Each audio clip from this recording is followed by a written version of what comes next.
make spaghetti and meatballs. My daughter's asked me to make this recipe because she wants to know how I do it, even though I've probably done it a million times in her lifetime. So what I do is I start with olive oil. I just coat the bottom of the pan.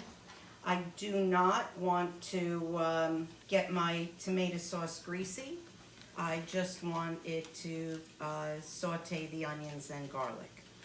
Just like I do just about any Italian recipe that I start with. I use one medium-sized onion chopped finely, and what I do is I put the onion in first because I want to make the onion translucent, and if I put the garlic in with it, the garlic will burn. So the onion always goes in first. Let that cook in the olive oil a little bit just to make it translucent.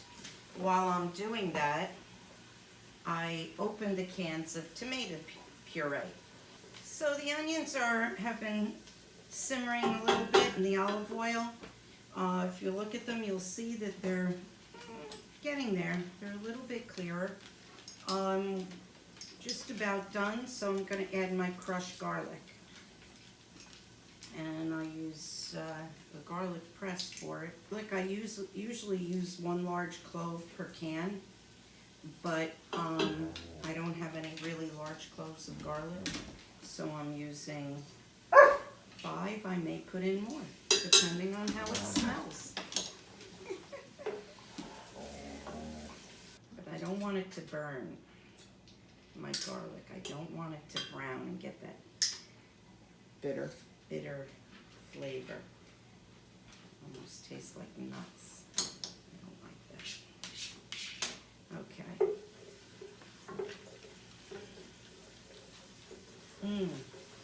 Let me show everybody how it smells.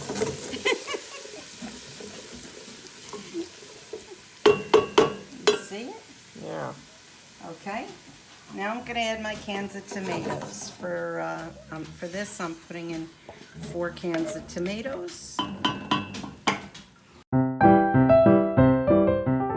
And because these aren't fresh tomatoes, gets a little bit too thick. So I'm going to add a little water. So I'll add a little water, and I use the cans because I want to rinse the cans and use as much of the tomato as possible. But what I'll do is I'll use 1 can and rinse back and forth because I don't use a lot of water.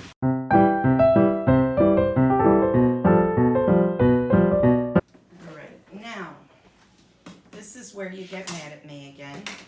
But what I do on the top of this is now I put in salt. And I kind of coat the top. And pepper, same thing. I coat the top. And then I use basil. And like I said to you, this is fresh from the garden. So I'm going to chop it up. How many leaves of basil you got there? Oh, who knows? Well, yes.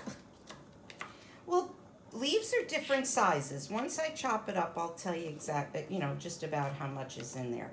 I probably use a couple of tablespoons of basil.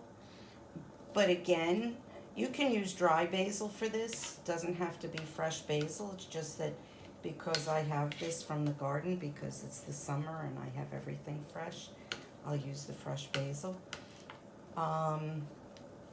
But dry basil, again, I cover the top of the tomato sauce. So this is chopped up. And I'm going to put the basil in. Maybe about 2 tablespoons, I'm going to say. And I have to tell you, once it's cooking, I'll taste it. And if it's not sweet enough, I'll add a little bit more basil, because the basil sweetens it up a little bit. Okay. And that's all I put in my tomato sauce. No cheese? Not yet. I know, I'm confusing you, right? Okay, so now, while my tomato sauce is cooking, I'm going to make the meatballs for you. I have about 3 pounds of chopped meat here.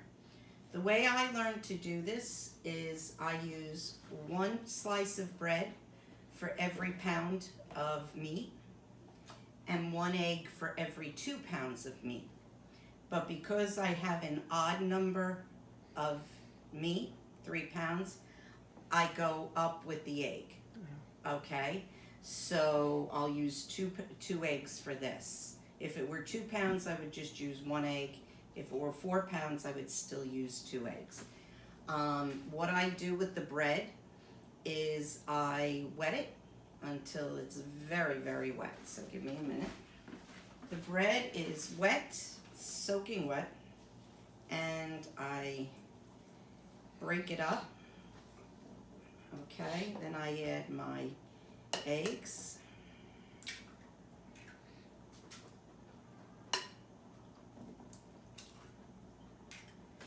And then what I put in it is salt, pepper, once again, cover it,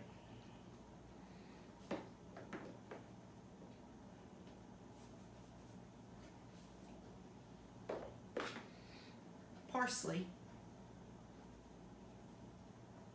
sprinkle across the top, garlic powder,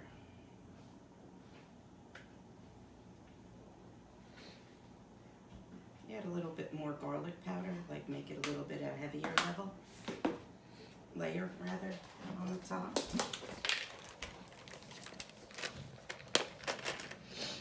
And in this right now I use a little grating cheese. Not a lot, probably just about 1/4 cup of grating cheese. Okay, and then I mix them. Now if I find that I need a little bit more water, I'll add a little bit more water to it because I make my meatballs a little bit on the soft side. And it's all by feel.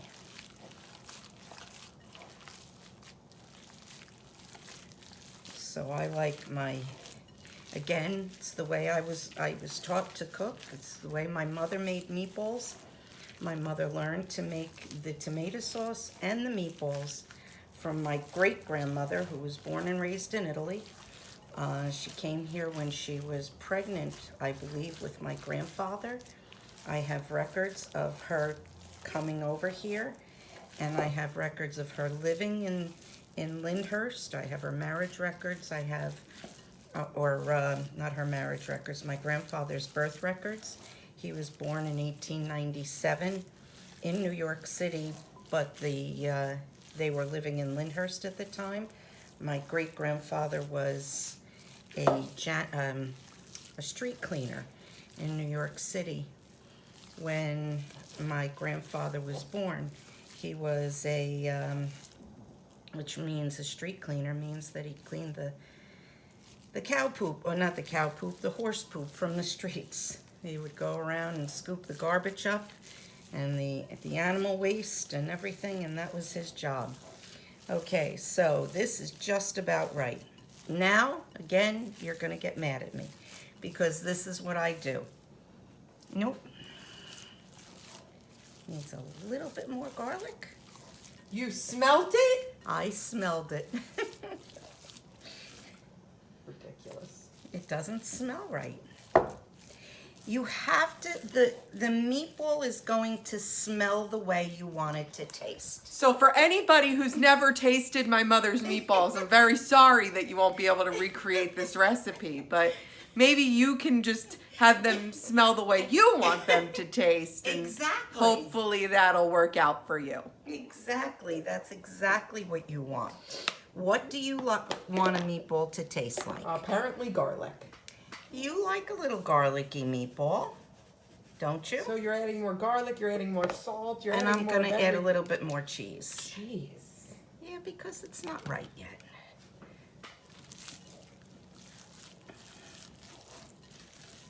The texture's right. The texture is very good because you see how it's soft and it's not hard. It doesn't stick together really hard. It's looser than a Play-Doh, right? I would say it's looser than a Play-Doh. Play-Doh, yeah, probably, but not as loose as slime. Right, right. Somewhere in between. Yeah, yeah. It's like wet sand, Oh, okay. right? Yeah, I got that. Yeah, it's like wet sand when you're building a sandcastle, not when you want to, you know, make a real firm sandcastle. Right. But yes, it's like wet sand. That's better. Okay. Now what I do is something that probably a lot of people don't do. Most people fry their meatballs or put them in the oven to cook. It's not the way I learned. I wait until my sauce has cooked a little bit and is boiling, and then I make the meatballs.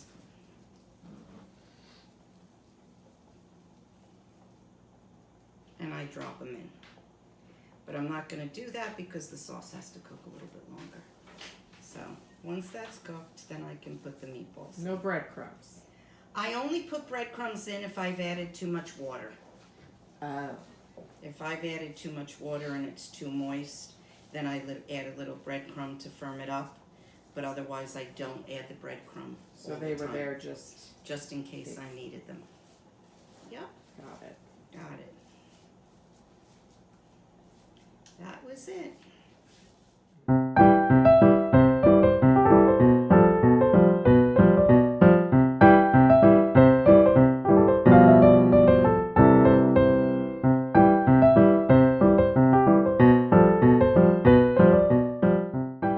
Now, of course, 19 meatballs does not feed a family of 3 or 4. But what you do is you make them so that you have some left over and you can make meatball subs on another day. You can freeze them. They freeze very, very well. So this is an extremely large pot of tomato sauce, which you can use for any one of your pastas. If you want to just make spaghetti and meatballs, you want to put tonight I'm making ravioli, so we're going to have it over ravioli. You can use this tomato sauce for pizza. Put it on your pizza with, you know, it's excellent. What else? You know, so this is a sauce, a very versatile tomato sauce that my family called gravy.